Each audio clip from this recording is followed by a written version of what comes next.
vous avez voulu nous parler, en tant que grand spécialiste de l'Art Nouveau et de l'Art Nouveau belge, d'un collier de chien de Wolfers.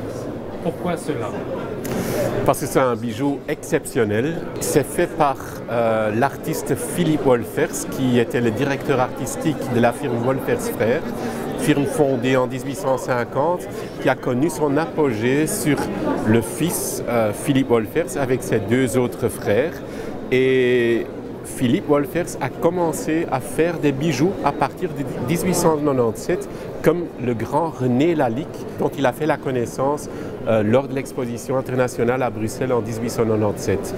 Et ce collier de chien a fait le tour du monde pendant les expositions parce qu'il commençait à faire des bijoux uniques comme des œuvres d'art uniques.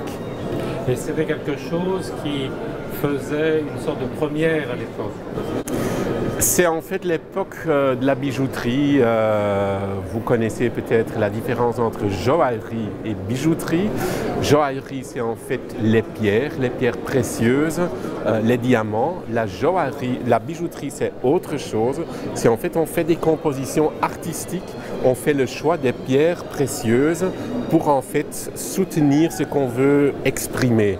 Et ça, le collier de chien est vraiment un exemple clé parce qu'on voit les glycines, les pierres ont été choisies, les opales, pour avoir cette expression, les émaux, les rubis qui sont dedans, c'est vraiment exceptionnel. Et tout le coloris des pierres précieuses est en fait choisi sur ce qu'on veut exprimer.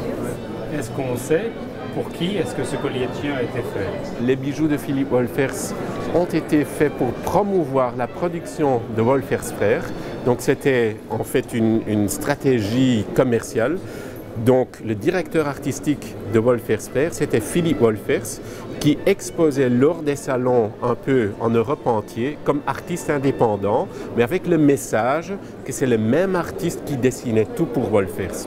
Donc ces bijoux, c'était toujours exposé dans les villes où il y avait une succursale Wolfers.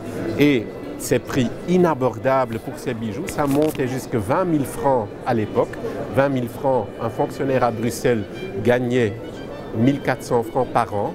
Donc vous voyez déjà le prix, mais tout était plus abordable chez Wolfers. Donc le bijou a été créé pour promouvoir les produits Wolfers, mais on sait que ce bijou a été récupéré par après par Philippe Wolfers pour le donner à son épouse Sophie Wolfers-Willstetter, qu'il a gardé pendant toute sa vie.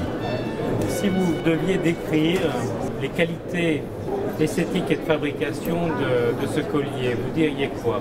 C'est vraiment le plus haut niveau de la bijouterie de l'époque. Toutes les pierres ont été taillées. Il faut savoir, pour la taille des pierres, surtout les glycines, ils avaient un plâtre en grand, c'était fait suivi par l'aiguille, par le tour à réduire pour le faire en plus petit. Donc chaque pierre a été taillée comme une petite sculpture, montée dans de l'or. Donc c'est vraiment un travail qui a sans doute pris une longue haleine avant que ça soit terminé. Il faut savoir aussi que chaque pièce de Wolfers porte une sorte de sigle en fait, PW, et en dessus marqué ex unique, exemplaire unique. Et chaque objet, comme le collier glycine, est inscrit dans son répertoire qui a été acheté par la Fondation Roi Baudouin, dans lequel on sait très bien dater où ça a été exposé et à qui ça a été vendu, ou, dans ce cas-ci, été donné comme cadeau à son épouse Sophie Willstetter. Werner, merci énormément pour toutes ces explications. Au plaisir.